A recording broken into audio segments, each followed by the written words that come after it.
Vous partez bientôt à Madagascar, un pays magnifique, avec des paysages incroyables et une faune et une flore riches.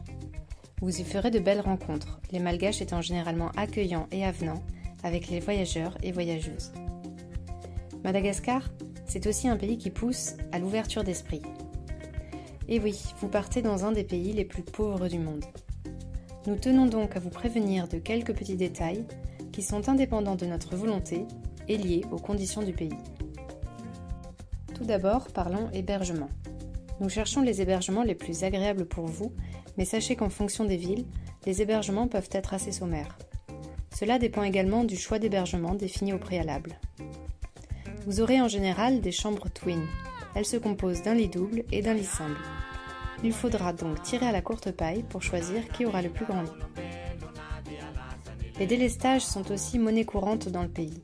Il s'agit de coupures d'électricité ou d'eau de quelques heures. Prévoyez le coût en emmenant une lampe frontale et une batterie portable. Sachez aussi qu'il n'est pas toujours aisé de trouver de la Wi-Fi.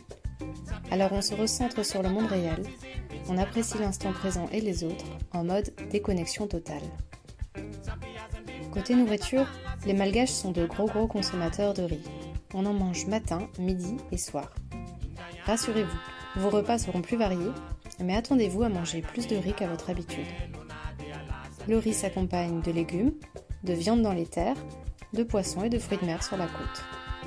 Les plats peuvent se ressembler un peu, mais nous essayons au maximum de varier les plaisirs. On va maintenant parler transport. Il faut savoir que sur l'île, l'état des routes est mauvais. Les temps de trajet sont donc longs. À Madagascar, on apprend à prendre son temps.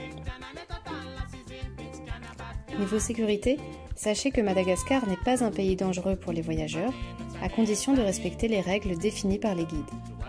Par exemple, dans certaines villes, il est déconseillé de sortir à pied le soir.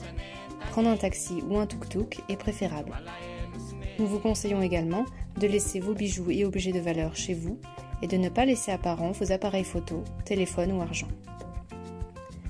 Nous vous rappelons qu'il s'agit d'un pays pauvre. Certaines personnes peuvent être attirées par des objets précieux mis en évidence. Soyez vigilants quant aux arnaques, qui comme partout dans le monde sont possibles. Mais la négociation à Madagascar est un vrai sport national. Alors surtout pour les touristes, les Malgaches donnent toujours un prix fort. Ne le prenez pas mal, jouez le jeu et négociez dans la mesure du raisonnable. Un dernier point sur la pauvreté du pays. La situation économique fait que vous croiserez des adultes et enfants en situation vulnérable.